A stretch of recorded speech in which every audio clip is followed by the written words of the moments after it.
En la primavera de 1834, en algún lugar de las colinas onduladas del centro de Virginia, se hizo un descubrimiento que cambiaría para siempre nuestra comprensión de las profundidades del mal humano.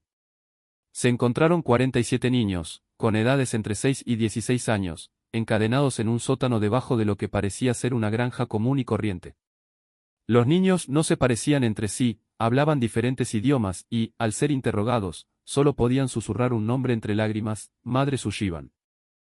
El informe del sheriff local, enterrado por más de un siglo en los archivos del condado de Enrio, describía escenas tan perturbadoras que 3 de los oficiales que investigaron renunciaron a sus cargos en una semana. Lo que hace que este caso sea verdaderamente aterrador no es solo el horror de lo que se encontró, sino la aterradora realización de que Constance Sushivan había estado operando su retorcida empresa durante más de 2 décadas sin ser detectada. Los niños la llamaban madre, pero la verdad detrás de ese título resultaría mucho más siniestra de lo que nadie podría haber imaginado. Antes de continuar con la historia de la familia Sushivan y sus secretos inconfesables, quiero preguntarte algo importante. Este canal no es para todos, solo para las almas más valientes que se atreven a enfrentar los capítulos más oscuros de la historia estadounidense. Si has llegado hasta aquí, no eres como la mayoría de las personas. Entiendes que algunas verdades son demasiado horrorosas para ignorarlas, sin importar cuánto nos perturben. Así que, haz clic en el botón de suscribirte y únete a nuestra comunidad de buscadores de misterios verdaderos. Y dime en los comentarios, ¿de qué estado estás escuchando? ¿Eres lo suficientemente valiente para escuchar historias como esta desde tu propio patio trasero? La pregunta que obsesionó a los investigadores entonces y sigue perplejando a los historiadores hoy es cómo una operación tan masiva pudo haber pasado desapercibida durante tanto tiempo en una comunidad rural tan unida. La Virginia de 1834 era una tierra atrapada entre 2 mundos. El antiguo sistema de plantaciones aún dominaba el paisaje social mientras que susurros de cambio industrial llegaban desde el norte. En este entorno, la pequeña comunidad agrícola de Millbrook, una colección de quizás 50 familias esparcidas por las suaves laderas del condado de Enrio, representaba el típico asentamiento rural estadounidense de la era. La mayoría de los residentes cultivaban tabaco o maíz, comerciaban en la tienda general de Henderson y se reunían para eventos sociales en la escuela de una sola aula que también servía como sala de reuniones comunitarias. La propiedad de los Sushivan se encontraba en las afueras de esta comunidad, una modesta granja de madera de 2 pisos rodeada por casi 200 acres de tierras agrícolas de primera calidad. Para cualquier viajero que pasara por el polvoriento camino que conectaba Millbrook con Richmond, la granja de los Sushivan parecía completamente ordinaria. La casa misma, construida en el estilo federal, popular durante la década de 1810, presentaba revestimiento de tablas pintadas de blanco y un porche envolvente, típico de la arquitectura virginiana. Un granero rojo se alzaba a 60 yardas detrás de la casa, con un gallinero y una casa de ahumar completando el diseño típico de una granja. Lo que hacía única a la propiedad de los Sushivan no era visible desde el camino.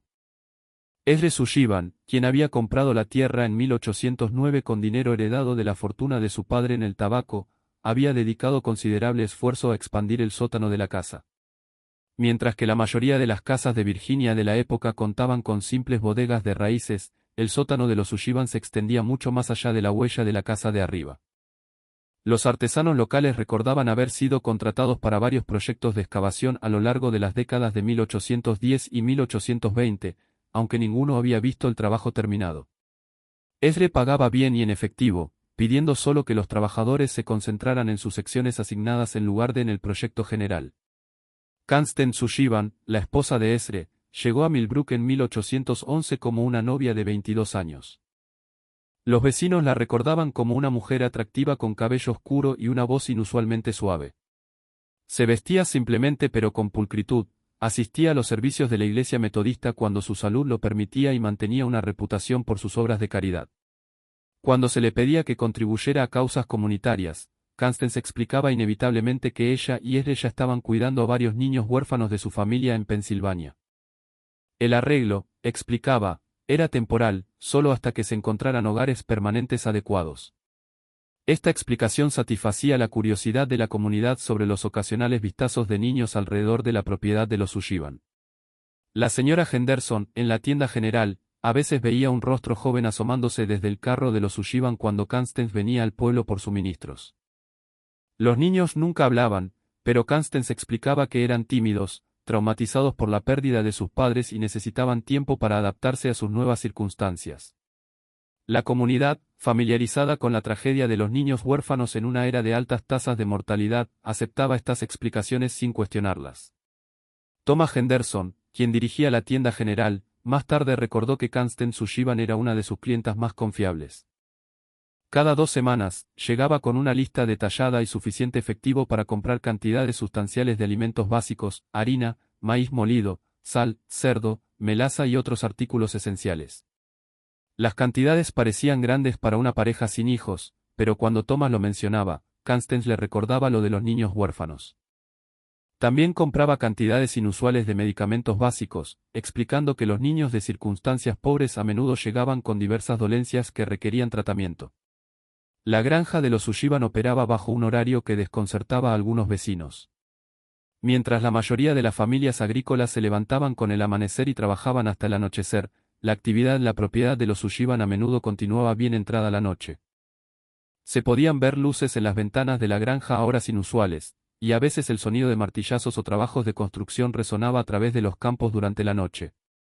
Cuando se les preguntaba sobre estas actividades, Ezra explicaba que estaba realizando mejoras para acomodar al creciente número de niños bajo su cuidado. El Dr. Marcus Whitfield, el médico itinerante que servía al área de Millbrook, recordaba haber sido llamado a la granja de los Sushiban en varias ocasiones durante las décadas de 1820 y principios de 1830. Cada vez le decían que uno de los niños huérfanos había enfermado y necesitaba atención médica. Sin embargo, al Dr. Whitfield nunca se le permitió examinar a los niños directamente. En cambio, Kansten describía los síntomas y solicitaba medicamentos específicos. Cuando el doctor insistía en ver a sus pacientes, Kansten explicaba que los niños tenían demasiado miedo a los extraños, demasiado traumatizados por sus experiencias como para permitir que hombres desconocidos los examinaran. El engaño era tan completo que incluso el pastor local, el reverendo Samuel Matthews, creía en la obra caritativa de la familia Sushiban. Durante sus visitas ocasionales a la granja, el reverendo Matthews elogiaba a Kansten y a Ezra por su compasión cristiana al cuidar de tantos niños desafortunados. Ofreció ayudar a encontrar hogares permanentes para los huérfanos, pero Kansten siempre explicaba que ya estaba en correspondencia con parientes en Pensilvania que eventualmente se harían cargo de los niños. El proceso, le aseguraba, simplemente requería paciencia y arreglos cuidadosos. Lo que ninguno de los miembros de la comunidad se dio cuenta fue que Kansten Sushiban había estado perfeccionando su engaño durante más de 2 décadas. Los niños huérfanos no eran residentes temporales a la espera de ser colocados con familias amorosas. Eran prisioneros, comprados, secuestrados o atraídos desde sus familias a través de múltiples estados, mantenidos en condiciones que harían llorar de horror a criminales endurecidos. El descubrimiento que expondría los horrendos secretos de la familia Sushiban comenzó con una serie de incidentes aparentemente no relacionados en los primeros meses de 1834. Febrero había sido inusualmente crudo, con temperaturas que caían muy por debajo del punto de congelación durante semanas. El frío amargo que azotó Virginia ese invierno resultaría ser tanto una bendición como una maldición para los 47 niños atrapados bajo la granja de los Sushiban. El 23 de febrero de 1834, un comerciante viajero llamado Jacob Stern se dirigía de Richmond a Charlottesville cuando una violenta tormenta de nieve lo obligó a buscar refugio.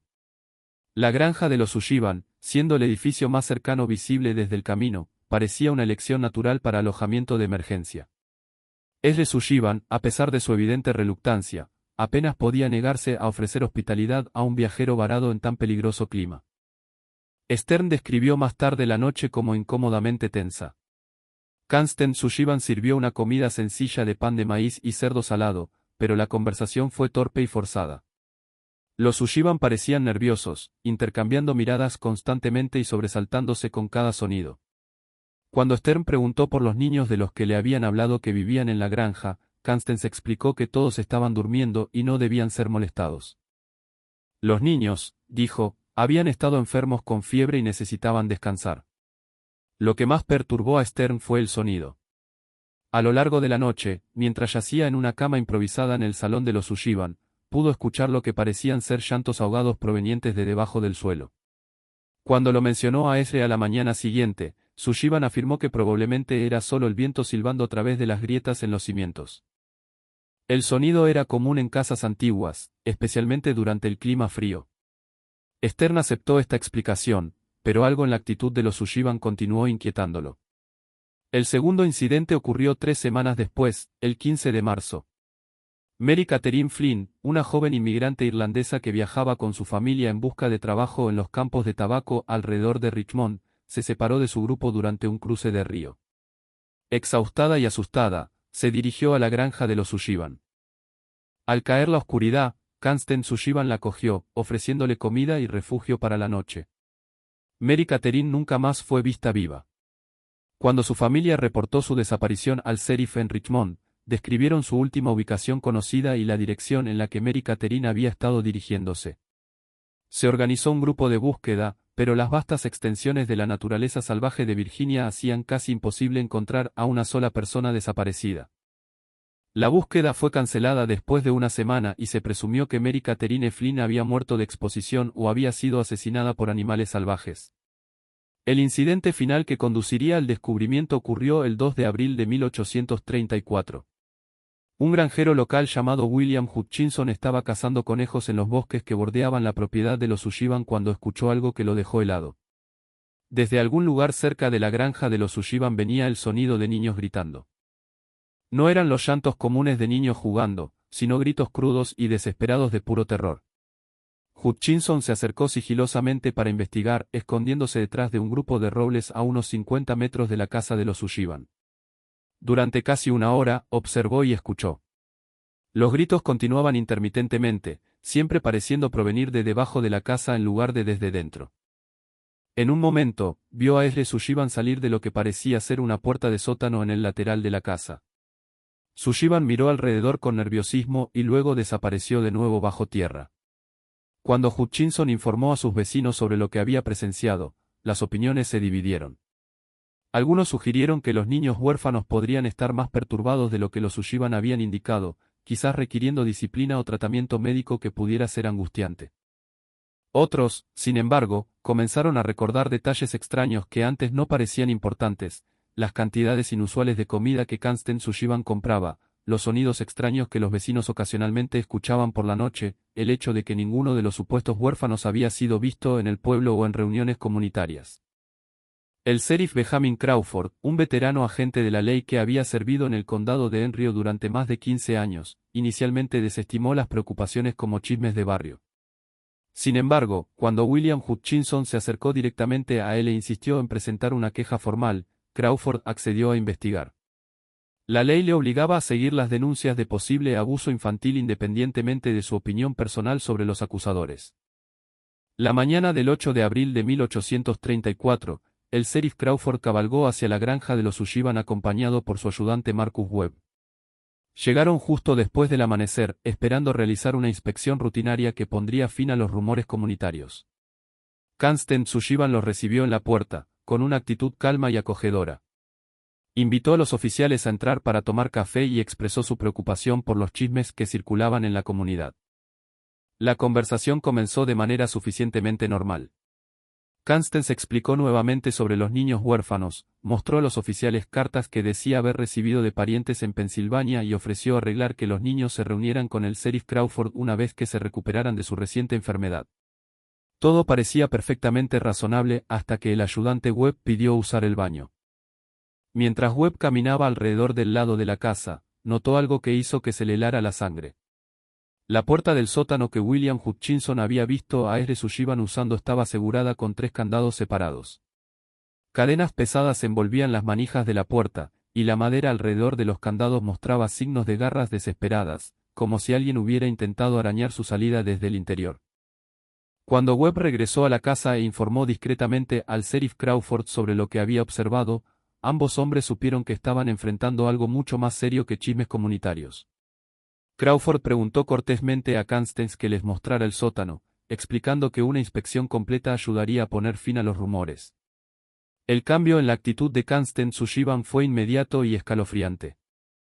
Su rostro palideció, sus manos comenzaron a temblar y empezó a balbucear sobre cómo el sótano era peligroso, cómo los niños no estaban permitidos allí, cómo no había nada que ver más que equipo agrícola viejo y almacenamiento. Fue entonces cuando lo escucharon. Desde algún lugar debajo de sus pies vino el sonido de niños llorando, seguido por una voz débil pidiendo ayuda.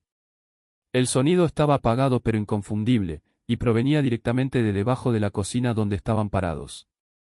Las consecuencias inmediatas de ese primer descubrimiento perseguirían al sheriff Crawford por el resto de su vida.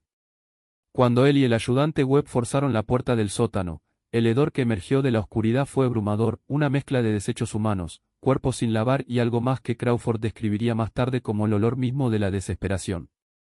El sótano que Ezra Sullivan había pasado más de 2 décadas construyendo era una obra maestra de crueldad calculada. La cámara principal, que se extendía mucho más allá de la huella de la casa de arriba, se adentraba en la tierra como un laberinto subterráneo. Paredes de piedra cuidadosamente enlucidas y diseñadas para amortiguar el sonido creaban una serie de habitaciones interconectadas. La cámara más grande, directamente debajo de la cocina, albergaba a la mayoría de los niños. Estaban encadenados a anillos de hierro incrustados en las paredes de piedra. Cada niño estaba asegurado con grilletes alrededor de sus tobillos. Las cadenas eran lo suficientemente largas como para permitir movimiento dentro de un área pequeña pero impedían cualquier posibilidad de escape. Los niños tenían edades aproximadas de 6 a 16 años. Estaban demacrados, sus ropas reducidas a harapos, sus cuerpos mostrando las marcas de un prolongado abandono y abuso. Muchos mostraban signos de enfermedad, fiebre, problemas respiratorios y afecciones cutáneas que provenían de vivir en el espacio subterráneo húmedo y sin ventilación. Lo que más impactó a ambos oficiales fue el silencio. Después de los gritos iniciales pidiendo ayuda, los niños no dijeron nada. Simplemente miraron a los recién llegados con ojos que no albergaban esperanza, ni expectativa de rescate. El ayudante Webb, padre de 4, tuvo que salir del sótano 2 veces para vomitar. El sheriff Crawford, a pesar de sus años de experiencia en la aplicación de la ley, se encontró incapaz de procesar la magnitud de lo que estaba viendo. La naturaleza metódica del encarcelamiento, las evidencias de una planificación a largo plazo, la cantidad pura de víctimas, era más allá de cualquier cosa en su experiencia o imaginación. En las cámaras más pequeñas, Crawford y Webb encontraron evidencia del sistema de control de los Sullivan. Una habitación contenía cepos y dispositivos de restricción para castigos. Otra albergaba lo que parecía ser un área médica primitiva donde los niños eran tratados por lesiones y enfermedades, no por compasión, sino para mantenerlos vivos y funcionales. Una tercera habitación contenía registros detallados que resultarían cruciales para la investigación. Nombres, edades, fechas de llegada y notas sobre la condición y comportamiento de cada niño. Los registros revelaron el alcance de la operación de los Sullivan. Los niños habían llegado a la granja regularmente desde 1812, poco después de que Constance Sullivan llegara a Millbrook. Las fuentes variaban. Algunos eran huérfanos comprados de hospicios abrumados. Otros eran fugitivos atraídos con promesas de comida y refugio, y aún otros parecían haber sido simplemente secuestrados de sus familias. El registro mostraba que a lo largo de los años más de 90 niños habían pasado por el sótano de los Sullivan. La pregunta obvia, ¿qué había pasado con los demás?, fue respondida de la manera más horrenda posible. En una cámara separada, alcanzada a través de un estrecho pasadizo que requería arrastrarse, Crawford y Webb encontraron los restos de al menos 36 niños. Algunos parecían haber muerto por enfermedad o desnutrición. Otros mostraban signos de violencia. Todos habían sido enterrados en tumbas poco profundas debajo del suelo del sótano, sus cuerpos cubiertos con cal para controlar el olor y la descomposición. La investigación que siguió al descubrimiento inicial continuaría durante meses mientras las autoridades luchaban por entender cómo una empresa criminal tan masiva había operado sin ser detectada durante más de 2 décadas. La respuesta radicaba en el genio de Constance Sullivan para el engaño y su comprensión de la psicología humana. Había creado una personalidad casi perfectamente diseñada para evitar sospechas en una comunidad rural de la década de 1830. El carácter de la mujer caritativa que cuidaba a niños huérfanos apelaba a los valores cristianos de la comunidad mientras explicaba cualquier aspecto inusual del hogar de los Sullivan. La historia de niños traumatizados que tenían demasiado miedo para interactuar con extraños proporcionaba una excusa lista para explicar por qué los supuestos huérfanos nunca se veían en público. La afirmación de que se estaban arreglando hogares permanentes con parientes lejanos explicaba por qué los niños nunca parecían abandonar la granja. Aún más ingeniosamente, Constance había creado múltiples capas de protección para su operación. Se enseñó a los niños a llamar la madre, asegurando que si alguien alguna vez los escuchaba, parecería una relación familiar natural. Las pocas veces que los niños fueron vistos por extraños, habían sido cuidadosamente entrenados para permanecer en silencio y parecer tímidos en lugar de aterrorizados. Las compras sustanciales de alimentos se explicaban por la presencia de múltiples niños, mientras que los suministros médicos se justificaban por la supuesta mala salud de los jóvenes huérfanos. La configuración física de la operación estaba igualmente bien planeada. La construcción del sótano se había extendido durante muchos años con diferentes trabajadores manejando diferentes aspectos del proyecto. Ningún artesano había visto el diseño completo ni entendido el verdadero propósito de las modificaciones. El aislamiento acústico era lo suficientemente efectivo como para que incluso los vecinos cercanos rara vez escucharan algo sospechoso. Y cuando lo hacían, los sonidos podían explicarse como actividades agrícolas comunes o el ruido normal de niños jugando. Quizás lo más perturbador fue el sistema de control psicológico que Constant había desarrollado. Se decía a los niños que habían sido abandonados por sus familias, que nadie los estaba buscando y que el mundo exterior era peligroso y hostil. Aquellos que se comportaban bien recibían algo mejor en comida y condiciones de vida. Aquellos que causaban problemas eran sometidos a castigos que servían de ejemplo para los demás. Con el tiempo, la mayoría de los niños aceptaron su cautiverio como simplemente la forma en que estaban destinadas a vivir sus vidas. La reacción de la comunidad al descubrimiento fue de shock y total incredulidad. Muchos residentes inicialmente se negaron a creer que Constant Sushivan, la mujer tranquila que había vivido entre ellos durante más de 20 años, pudiera ser capaz de actos tan monstruosos. Algunos sugirieron que debió haber sido coaccionada por su esposo o que toda la situación era de alguna manera un malentendido. Estas negaciones se volvieron imposibles de mantener a medida que surgían más pruebas. Los registros detallados encontrados en el sótano incluían no solo información sobre los niños, sino también correspondencia con contactos criminales en otros estados. Constant Sushivan había sido parte de una red que traficaba con niños, comprando y vendiendo a jóvenes víctimas a través de las líneas estatales. La granja de los Sushivan era solo una operación dentro de una empresa criminal más grande que se extendía desde Pensilvania hasta Georgia. A medida que el sheriff Crawford se adentraba más en el caso de los Sushivan, comenzaron a emerger patrones perturbadores que sugerían que la operación era mucho más sofisticada de lo que se creía inicialmente.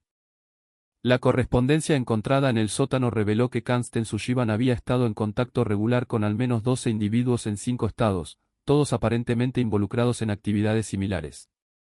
Las cartas, escritas en un código simple que eventualmente fue descifrado, discutían entregas de mercancías y control de calidad en un lenguaje que claramente se refería al tráfico humano. Una carta fechada solo 3 meses antes del descubrimiento provenía de alguien identificado solo como Morrison en Filadelfia. Morrison escribió que tenía 6 nuevos artículos de edades y condiciones variadas que serían adecuados para los requisitos de ellos. La carta incluía descripciones detalladas de los niños, sus edades aproximadas y sus condiciones físicas. Lo más inquietante fue que incluía notas sobre sus temperamentos, qué niños eran obedientes y cuáles podrían requerir entrenamiento adicional. Los registros financieros pintaron un cuadro aún más horrendo. Constant Sushivan había estado pagando entre $50 y $200 por niño, dependiendo de la edad y la condición. También había estado recibiendo pagos de otras ubicaciones, sugiriendo que la granja de los Sushivan servía tanto como destino como punto de distribución para niños traficados. La cantidad total de dinero involucrada era asombrosa para la época. Más de $8,000 en transacciones durante 2 décadas, equivalente a varios cientos de miles en moneda moderna. El Dr. Marcus Whitfield, el médico itinerante que había sido llamado a la granja de los Sushivan en varias ocasiones, se convirtió en un testigo clave a medida que se ampliaba la investigación. Bajo interrogatorio, reveló que Constant Sushivan siempre había sido inusualmente específica sobre los medicamentos que solicitaba. Tenía un conocimiento detallado sobre el tratamiento de la malnutrición, infecciones respiratorias y otras condiciones comunes en niños severamente descuidados. También había pedido sedantes y otras drogas que podían usarse para controlar a prisioneros difíciles. El testimonio del médico llevó a otra realización escalofriante. Constant Sushivan había estado estudiando sistemáticamente cómo mantener vivos a grandes números de niños bajo condiciones de extrema privación. Los suministros médicos que compraba, las preguntas que hacía, incluso el diseño del sótano, todo estaba diseñado para maximizar la tasa de supervivencia de sus prisioneros mientras se minimizaban los recursos necesarios para mantenerlos. El hombre de negocios local Thomas Henderson proporcionó piezas adicionales del rompecabezas. Una revisión de sus registros de ventas mostró que Kansten Sushiban había estado comprando cantidades crecientes de suministros básicos a lo largo de los años. Lo que parecía ser las necesidades crecientes de un hogar caritativo era en realidad evidencia de una operación criminal en expansión. Henderson también recordaba solicitudes específicas de artículos que en su momento parecieron inusuales, mantas extra, grandes cantidades de ropa de niños y compras al por mayor de medicamentos simples. La investigación también reveló el rol de Esre Sushiban en la operación. Mientras Kansten parecía ser la mente maestra, Esre era responsable del mantenimiento físico de la prisión y del manejo de los niños. Varios de los sobrevivientes, cuando finalmente pudieron hablar, lo describieron como el ejecutor que llevaba a cabo los castigos y mantenía la disciplina. Su trabajo de construcción en el sótano no había sido solo una expansión.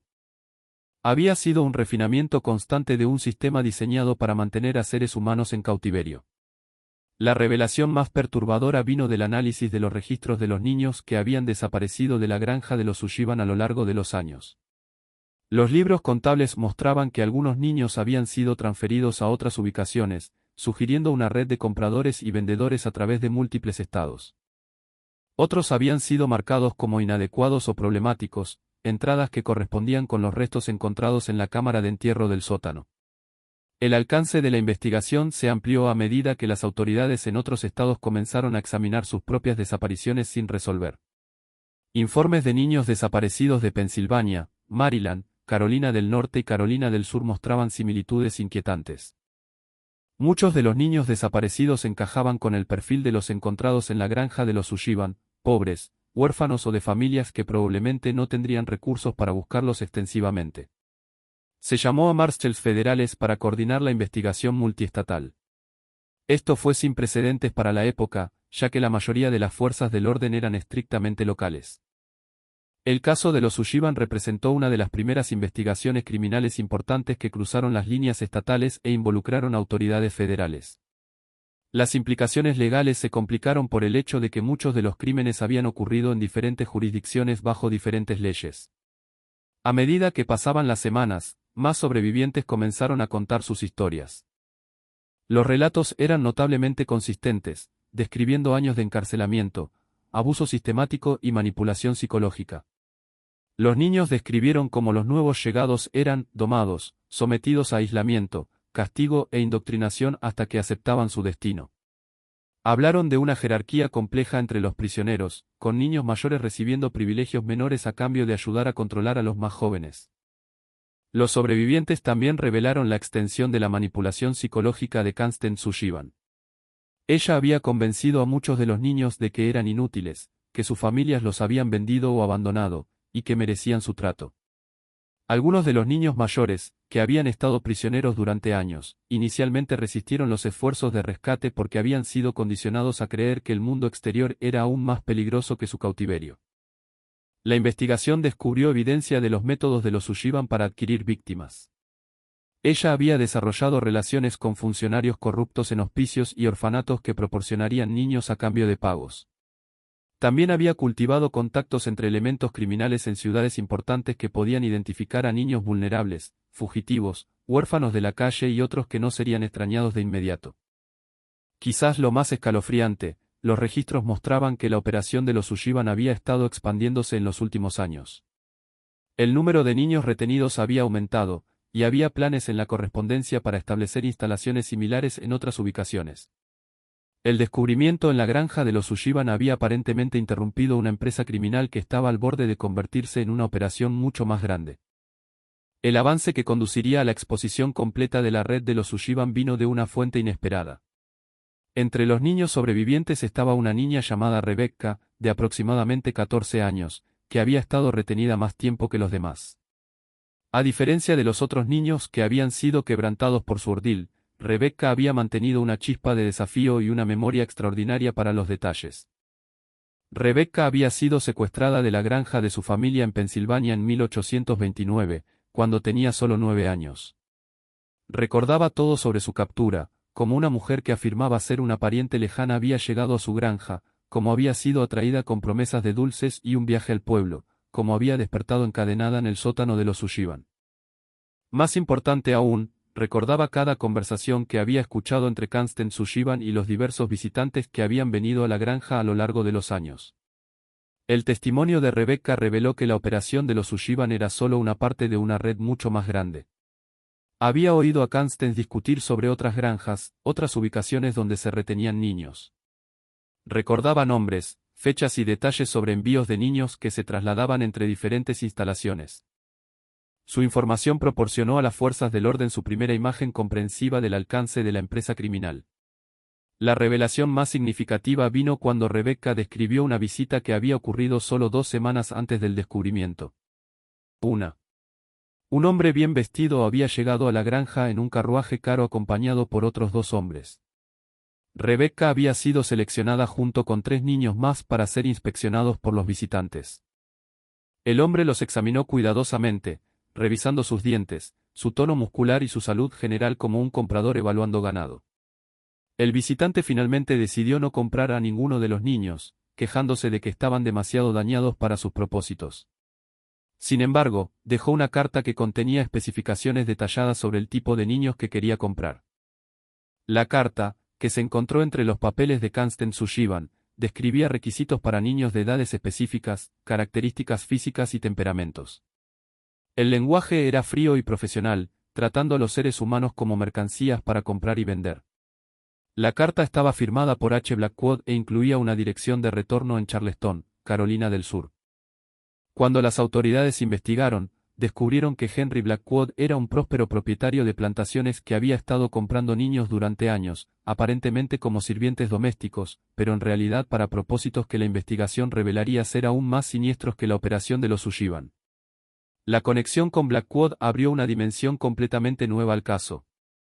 Los propietarios de plantaciones del sur, al parecer, habían estado utilizando la red de tráfico de niños para adquirir trabajadores que estarían completamente bajo su control.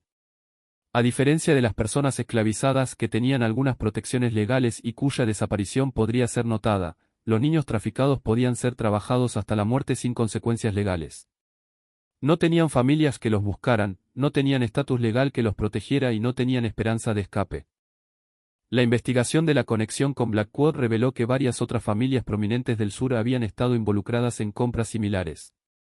Los niños estaban siendo utilizados no solo como trabajadores, sino como sujetos para experimentos médicos, como blancos para entretenimiento violento y para propósitos que los investigadores encontraron demasiado perturbadores para documentar completamente en sus informes oficiales. A medida que se aclaraba el alcance de la red criminal, la investigación enfrentó una creciente resistencia de intereses poderosos. Varias de las familias involucradas en la compra de niños tenían conexiones políticas significativas y recursos sustanciales para protegerse. Comenzaron a hacerse amenazas contra los investigadores, los testigos e incluso los niños sobrevivientes. El sheriff Crawford recibió cartas anónimas advirtiéndole que abandonara la investigación. El ayudante Webb fue atacado por asaltantes desconocidos mientras regresaba a casa del trabajo.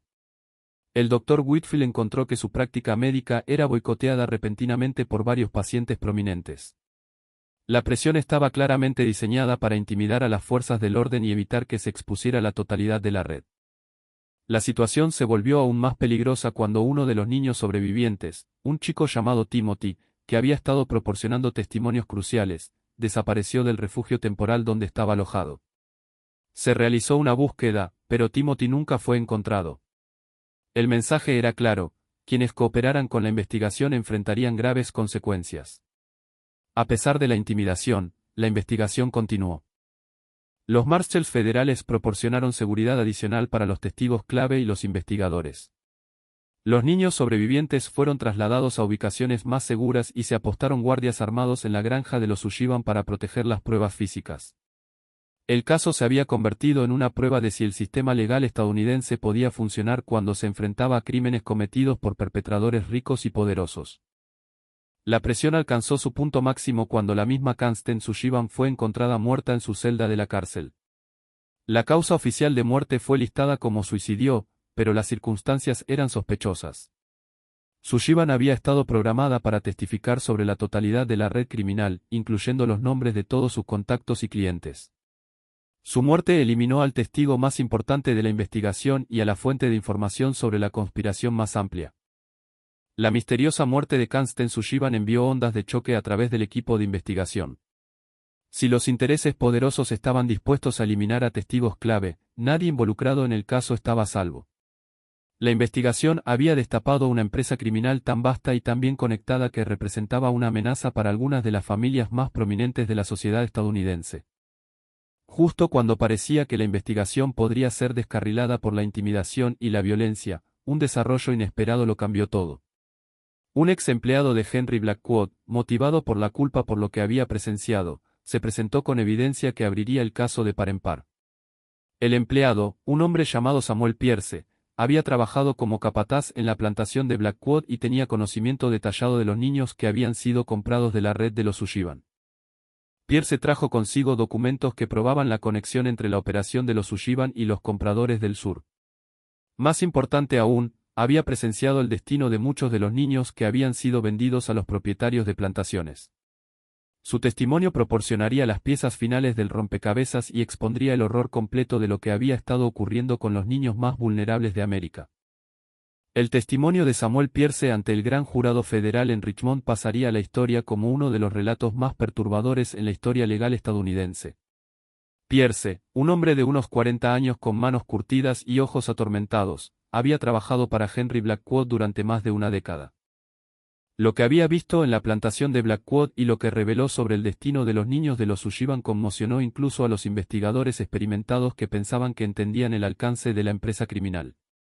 Pierce describió cómo la plantación de Blackwood operaba con dos sistemas separados. La plantación principal utilizaba trabajo esclavo para la producción de algodón, funcionando bajo el modelo económico típico, aunque brutal, de la agricultura sureña. Sin embargo, Blackwood también había establecido lo que Pierce llamó los cuartos experimentales, una instalación separada donde se retenía a los niños traficados para propósitos que no tenían nada que ver con la producción agrícola. Los niños comprados de la red de los Sullivan se usaban como sujetos para experimentos médicos que Blackwood realizaba con varios asociados, incluyendo a 2 médicos del Charleston Medical College. Los experimentos estaban diseñados para probar los límites de la resistencia humana, estudiar los efectos de diversos fármacos y tratamientos y satisfacer la curiosidad científica de hombres que veían a los niños como animales de laboratorio en lugar de seres humanos.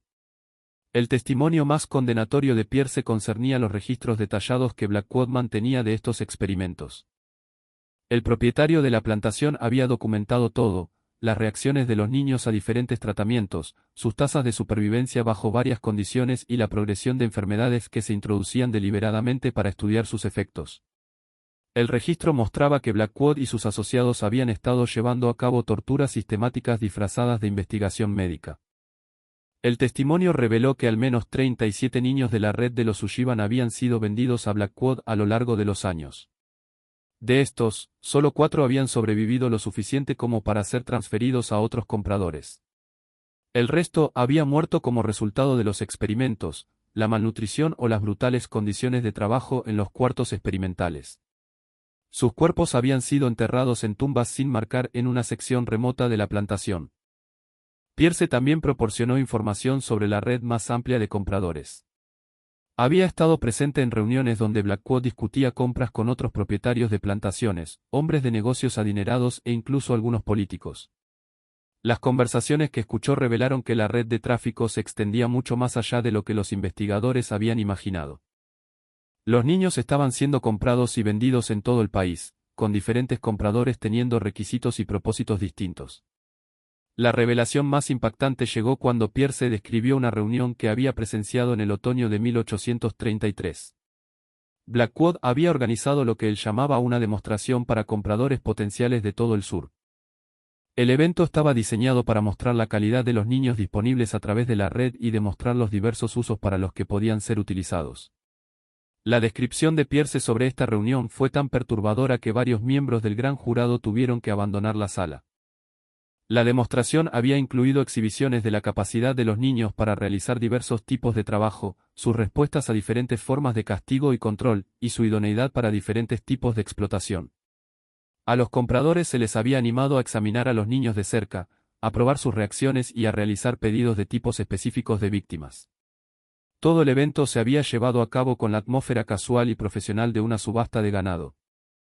El testimonio de Pierce también reveló el alcance financiero de la red. Los precios pagados por los niños variaban drásticamente según su edad, condición física y uso previsto.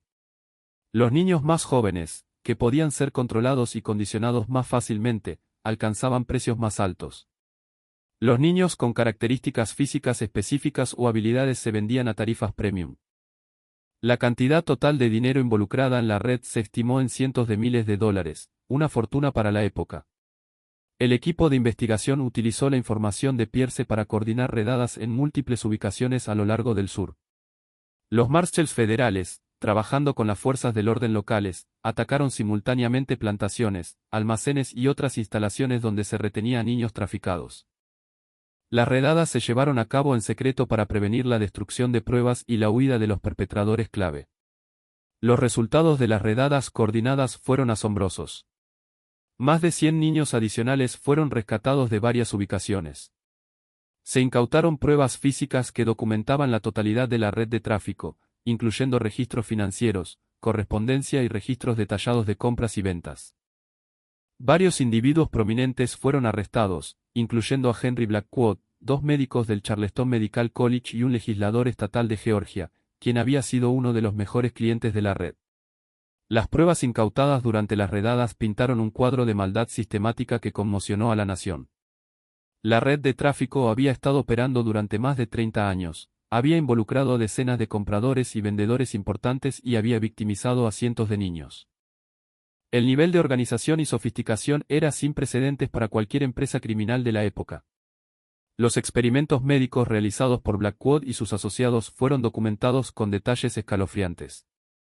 Los registros mostraban que los experimentadores habían infectado deliberadamente a los niños con enfermedades para estudiar su progresión, habían probado diversos venenos y toxinas, y habían realizado procedimientos quirúrgicos sin anestesia ni formación médica adecuada. Los niños habían sido tratados como sujetos de investigación desechables.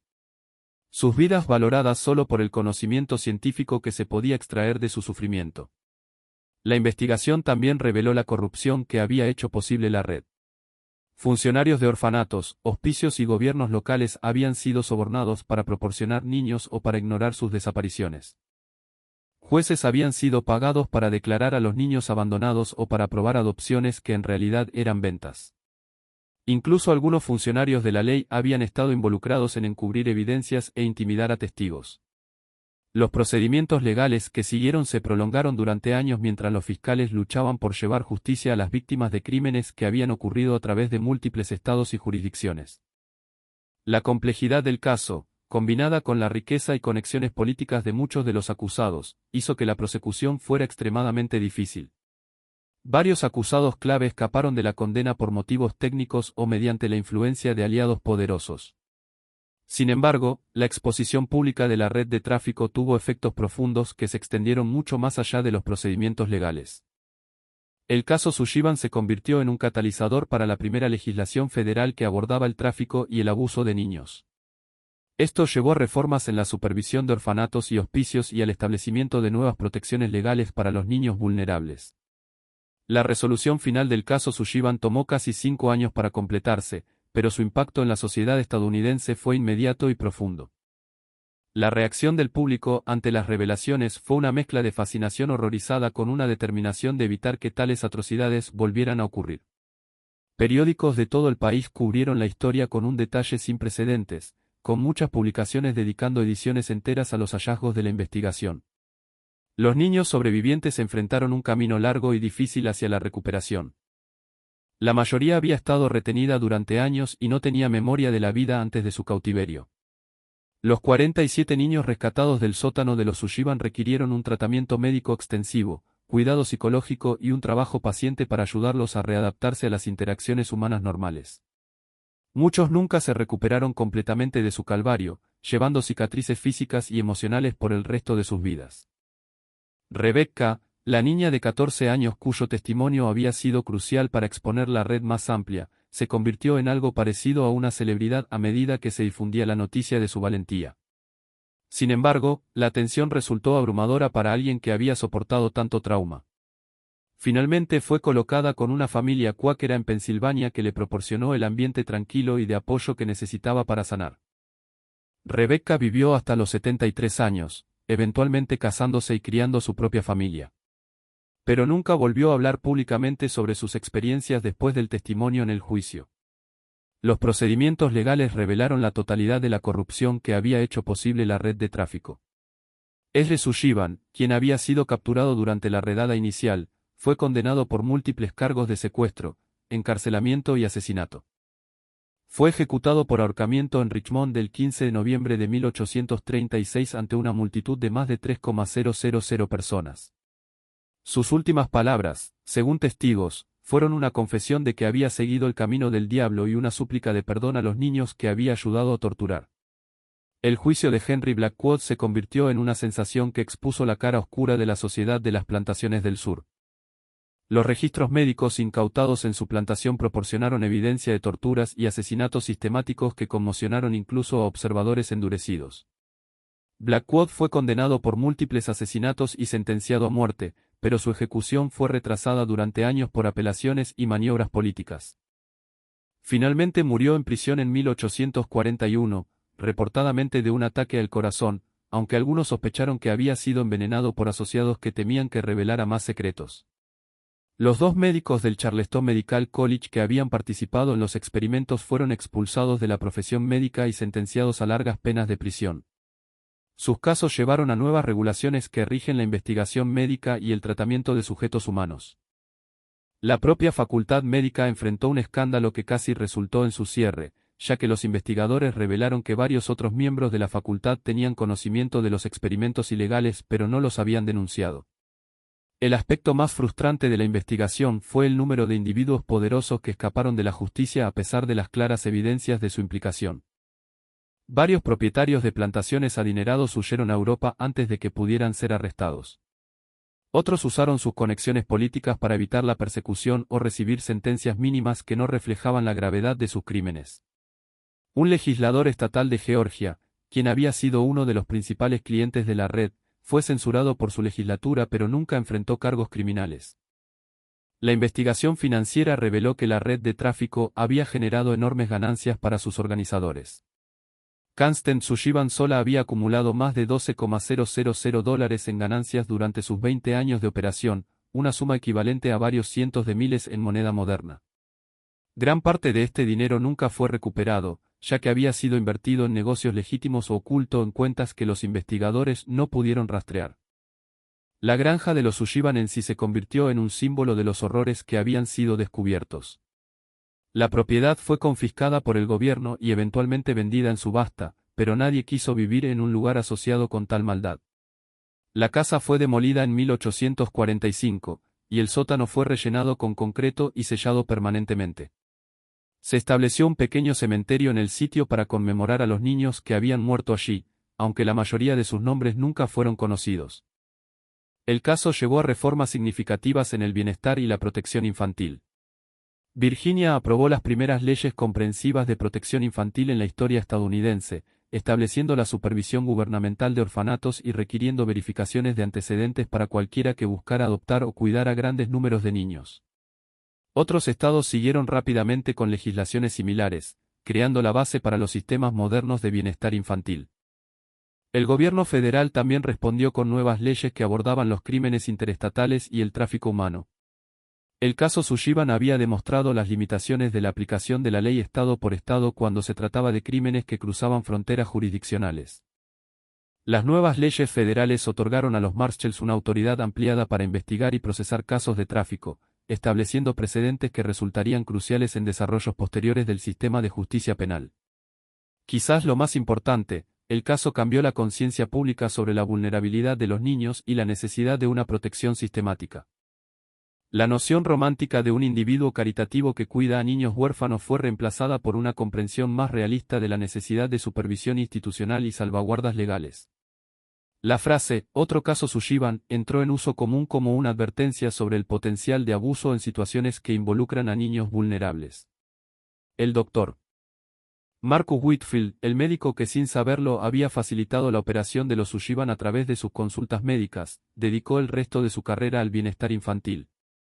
Estableció clínicas gratuitas específicamente para niños huérfanos y abandonados y se convirtió en un defensor de reformas en la práctica médica que evitarían que los médicos fueran manipulados por criminales. Sus escritos posteriores sobre ética médica se vieron fuertemente influenciados por su experiencia con el caso Sullivan.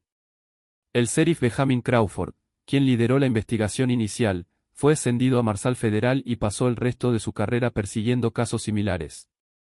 Se convirtió en uno de los primeros oficiales de la ley en especializarse en crímenes contra niños, desarrollando técnicas y procedimientos de investigación que se utilizarían durante décadas. Los informes detallados de Crawford sobre el caso Sullivan se convirtieron en lectura obligatoria para los oficiales de la ley en todo el país. Las historias de los niños, a medida que emergían a lo largo de los años, revelaron el alcance total de la resiliencia humana y los efectos a largo plazo del abuso sistemático. Algunos, como Rebecca, pudieron construir vidas relativamente normales con el apoyo y cuidado adecuados. Otros lucharon con enfermedades mentales, adicciones y otros problemas que surgieron de sus experiencias traumáticas. Unos pocos nunca se recuperaron en absoluto, muriendo jóvenes debido a complicaciones relacionadas con sus años de encarcelamiento y abuso. La correspondencia de la red, que se había preservado como evidencia, proporcionó a los investigadores información que llevó a casos adicionales durante años después del descubrimiento inicial.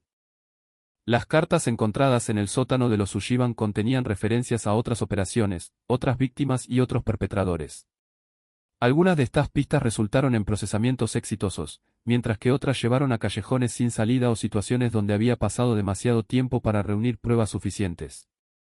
Uno de los aspectos más inquietantes del caso fue la realización de que la operación de los Sullivan había sido solo una parte de un sistema mucho más grande de explotación que había existido en gran medida sin ser detectado durante décadas. La investigación reveló que redes similares habían operado en otras partes del país, que los niños habían sido comprados y vendidos como mercancías a lo largo de la historia estadounidense, y que los sistemas legales y sociales habían sido inadecuados para proteger a los miembros más vulnerables de la sociedad. El caso también destacó el papel de la responsabilidad comunitaria en la prevención de tales atrocidades. Los residentes de Millbrook, que habían vivido durante 20 años al lado de una de las escenas de crímenes más horrendas en la historia estadounidense, lucharon con la culpa y el autoexamen. ¿Cómo habían fallado en ver lo que estaba ocurriendo? ¿Qué señales habían pasado por alto o ignorado? ¿Habrían podido prevenir el sufrimiento si hubieran sido más vigilantes o suspicaces? Estas preguntas llevaron a discusiones más amplias sobre la obligación de las comunidades de cuidar a sus miembros más vulnerables. El caso Sullivan se convirtió en un cuento de advertencia sobre los peligros de aceptar explicaciones sin investigar, de respetar la privacidad cuando ese respeto permitía el abuso, y de asumir que las apariencias respetables garantizaban un comportamiento moral. El legado del caso Sullivan se extendió mucho más allá de las reformas legales y sociales inmediatas que inspiró. La documentación detallada de la investigación, incluyendo la correspondencia, los registros financieros y los testimonios, se convirtió en un recurso invaluable para entender la historia del crimen y la explotación en América. Historiadores, criminólogos y reformadores sociales estudiarían el caso durante generaciones, usándolo para comprender cómo el mal sistemático podía prosperar en comunidades aparentemente normales. En última instancia, el reinado de terror de la familia Sullivan fue puesto fin, no por un trabajo policial sofisticado o técnicas de investigación avanzadas, sino por el simple coraje de personas comunes que se negaron a ignorar las señales obvias de problemas. La decisión de William Hutchinson de reportar lo que había escuchado, la disposición del sheriff Crawford de tomar en serio las preocupaciones comunitarias y la determinación de Rebecca de testificar a pesar de su trauma. Estos actos individuales de coraje moral fueron los que finalmente expusieron una de las empresas criminales más horrendas en la historia estadounidense. El sótano donde se encontraron encadenados a 47 niños ha estado sellado durante más de un siglo. Pero los ecos de su sufrimiento continúan recordándonos la importancia de la vigilancia, el coraje y la compasión para proteger a aquellos que no pueden protegerse a sí mismos. El caso Sullivan se erige como un testimonio del mal humano y un recordatorio del poder de la conciencia individual para superar incluso los sistemas más arraigados de explotación y abuso. Si esta historia te ha dado escalofríos, entiendes por qué estos capítulos oscuros de la historia estadounidense nunca deben ser olvidados. Justo cuando pensábamos que lo habíamos visto todo, El horror en lugares como la granja de los Sullivan intensifica nuestra comprensión de cómo el mal puede esconderse detrás de fachadas respetables. Si esta historia te está dando escalofríos, comparte este vídeo con un amigo que ama los misterios oscuros, dale al botón de me gusta para apoyar nuestro contenido y no olvides suscribirte para no perderte historias como esta. Descubramos juntos que otros secretos yacen enterrados en el pasado de América. Este misterio nos muestra que el mal a menudo lleva la máscara de la respetabilidad y que los crímenes más horrendos pueden ser cometidos por aquellos que parecen más normales a sus comunidades. ¿Qué piensas de esta historia? ¿Crees que todo fue revelado o aún hay secretos enterrados en las colinas de Virginia? Deja tu comentario abajo. Si disfrutaste de este relato y quieres más historias de terror como esta, suscríbete, activa la campana de notificaciones y compártelo con alguien que ama los misterios. La oscuridad de la historia estadounidense tiene muchos más secretos por revelar y estaremos aquí para descubrirlos todos. Nos vemos en el próximo vídeo.